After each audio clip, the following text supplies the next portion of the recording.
Hello guys, അപ്പോൾ നമ്മൾ വൈകുന്നേരം ഇപ്പം ഓരോ നല്ല സോഫ്റ്റ് കേക്കും ജിലേബിയൊക്കെ കഴിച്ച് കഴിഞ്ഞ് നമ്മൾ നേരെ ഒരു റെസിപ്പി ഉണ്ടാക്കാൻ പറ്റും. അപ്പോൾ നമ്മൾ നൂഡിൽസ് വെച്ചിട്ട് ഒരു പാസ്ത ടൈപ്പ്, അത് പാസ്തയ്ക്ക് പകരം നമ്മൾ സാധാ മാഗിയുടെ നൂഡിൽസ് എടുത്ത് മീൻസ് എന്താ പറയാനായിട്ട് പാസ്തയ്ക്ക് പകരം ചെയ്യുന്നു, അത്രേ ഉള്ളൂ. അപ്പോൾ നമ്മൾ ആദ്യം തന്നെ നൂഡിൽസ് വേവിച്ചെടുത്തു. അപ്പോൾ അത് കഴിഞ്ഞ് ഉപ്പും എണ്ണയൊക്കെ ഇട്ട്, അപ്പോൾ അത് എണ്ണയൊക്കെ ഒട്ടിപ്പിടിക്കാതിരിക്കാൻ വേണ്ടി, അപ്പോൾ അത് കഴിഞ്ഞ് നമ്മൾ ചൂടുവെള്ളത്തിൽ നിന്ന് മാറ്റിയിട്ട് നേരെ തണുത്ത വെള്ളത്തിലോട്ട് മാറ്റി ജസ്റ്റ് ഇതാക്കുകയാണ്. അപ്പോൾ അതിൻ്റെ ആ ഒരു പശ ടൈപ്പ് പോലത്തെ ഒരു ഇത് നമുക്ക് മാറിക്കിട്ടും. അപ്പോൾ അത് ജസ്റ്റ് ഒന്ന് വാഷ് ചെയ്തെടുക്കുന്ന പോലെ അത് ഇട്ടിട്ട് പിന്നെ അതിൽ നിന്ന് സോക്ക് ചെയ്ത് വേറൊരു പാത്രത്തേക്ക് മാറ്റി. അപ്പോൾ അത് കഴിഞ്ഞിട്ട് നമ്മൾ ചെറിയൊരു പാൻ എടുത്തിട്ട് ശകലം എണ്ണയൊക്കെ ഒഴിച്ച് നമ്മൾ നേരെ ഒരു മുട്ട പൊട്ടിച്ച് നമ്മൾ സ്ക്രാമ്പിൾ ചെയ്തെടുക്കൂലേ, അതേപോലെ ഒരു മുട്ടയൊക്കെ പൊട്ടിച്ചിട്ട്, നിങ്ങൾക്ക് ചിക്കൻ ഉണ്ടെങ്കിൽ ചിക്കനും ഇങ്ങനെ ജസ്റ്റ് ഇങ്ങനെ ഒരു ബട്ടറിൽ സോട്ട് ചെയ്തിടാം. ഞാനിപ്പം ജസ്റ്റ് എഗ്ഗ് ഉള്ളതുകൊണ്ടെങ്കിൽ മാത്രമേ ചെയ്യുന്നുള്ളൂ.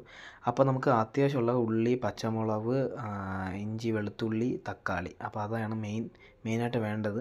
പിന്നെ ടൊമാറ്റോ സോസും പിന്നെ സോയ സോസും. അപ്പോൾ അതൊക്കെ കഴിഞ്ഞ് നമ്മൾ നേരെ ഒരു പാൻ എടുത്ത് ശകലം വെളിച്ചെണ്ണയാണ് ഒഴിച്ചത്. അപ്പോൾ വെളിച്ചെണ്ണ ഒഴിച്ച് പാൻ മൊത്തത്തിലാക്കാൻ പറ്റുമെങ്കിൽ അങ്ങനെ വേണമെന്നില്ല. അപ്പോൾ അതൊക്കെ ആദ്യം തന്നെ നമ്മൾ ഇഞ്ചി വെളുത്തുള്ളി ഇട്ട്, അപ്പോൾ അതൊരു ബ്രൗൺ കളർ ആയി പറഞ്ഞ വരെ നമ്മൾ വശക്കണം. അപ്പോൾ എണ്ണയുടെ രീതി ഇരിക്കും നമ്മളതിൻ്റെ ഒരു ഒരു രീതി. അപ്പം അത് കഴിഞ്ഞ് നമ്മൾ അരിഞ്ഞ് വെച്ച പച്ചമുളക് ഇട്ട്, അതും ജസ്റ്റ് ഒരു കുറച്ച് നേരത്തേക്ക് ഇട്ട്, അതിൻ്റെ കൂടെ തന്നെ ഒരു മൂത്ത് വരുമ്പം അത് നമ്മൾ അരിഞ്ഞ് വെച്ചിരിക്കുന്ന ഉള്ളി ഇട്ടാം. ഞാനൊരു 2 സവാള എടുത്ത്, എനിക്ക് മാത്രമാണ്, ഇപ്പോൾ ഒരു 4 ക്യൂബ് മാഗി ഇട്ടു. അപ്പം അത് കഴിഞ്ഞിട്ട് അതൊന്ന് ജസ്റ്റ് ഇതായി പറഞ്ഞ വരെ തക്കാളി, നമുക്ക് ഓരോരുത്തരെ ഇതനുസരിച്ച് എന്ന് വെച്ചാൽ കടിക്കാൻ കിട്ടണമെങ്കിൽ അങ്ങനെ, നല്ല സ്മാഷ് ആക്കണമെങ്കിൽ അങ്ങനെ. എനിക്ക് ചെറുതായിട്ടൊന്ന് കടിക്കാൻ കണ്ടത്, അതുകൊണ്ട് മാത്രം കഴിക്കുമ്പോൾ അത് ഫീൽ ചെയ്യണം, അതുകൊണ്ട് കുറച്ച് കട്ടിക്കാണ് അരിഞ്ഞിട്ടത്, അത്രയും വഴറ്റിയതുമില്ല. അപ്പോൾ അത് നമ്മൾ സ്ക്രാമ്പിൾ ചെയ്തിരിക്കുന്ന എഗ്ഗ് ഇട്ടു. ഇപ്പോൾ ഇത് ഈ സമയത്ത് തന്നെ നിങ്ങൾക്ക് വേണമെങ്കിൽ ചിക്കൻ ഉണ്ടെങ്കിൽ ചിക്കനും ആഡ് ചെയ്യാം. അപ്പോൾ ഇതാണ് നമ്മളെ സോയ സോസ് ആവശ്യത്തിന്, നിങ്ങൾക്ക് എങ്ങനെയാണോ ടേസ്റ്റ് അതിൻ്റെ സോയ സോസും, പിന്നെ ടൊമാറ്റോ കെച്ചപ്പ് ഞാൻ കുറച്ച് കൂടുതൽ ആഡ് ചെയ്തു. ഈ സോസിൻ്റെ കണ്ടന്റ് ഭയങ്കര ഇഷ്ടമാണ്, അപ്പം കുറച്ച് കൂടുതൽ ആഡ് ചെയ്തു. അപ്പോൾ അതൊക്കെ കഴിഞ്ഞ് അതൊരു ചെറിയ ലൈറ്റായിട്ടൊന്ന് മിക്സ് ചെയ്യണം. ശരിക്കും പറഞ്ഞാൽ ഓയിൽ ഞാൻ കുറച്ചാണ് ഇട്ടിരിക്കുന്നത്, ഇതിനെക്കാട്ടിൽ ഓയിൽ വേണം ആ കറക്റ്റ് ഒരു ഇതാണെങ്കിൽ. പക്ഷേ ടേസ്റ്റ് കറക്റ്റായിരുന്നു.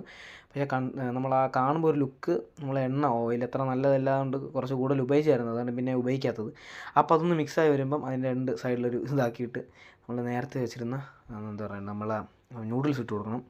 അപ്പോൾ അത് ഇട്ട് കഴിഞ്ഞാൽ നമ്മൾ വീണ്ടും നേരെ എല്ലാ മസാലയും കൂടെ എല്ലാ സ്ഥലത്തും എല്ലാ നൂഡിൽസ് ആവണ പോലെ ഇട്ട് മിക്സ് ചെയ്യണം. മിക്സ് ചെയ്ത് വരുമ്പം നമ്മളെ സാധനം റെഡിയാവും.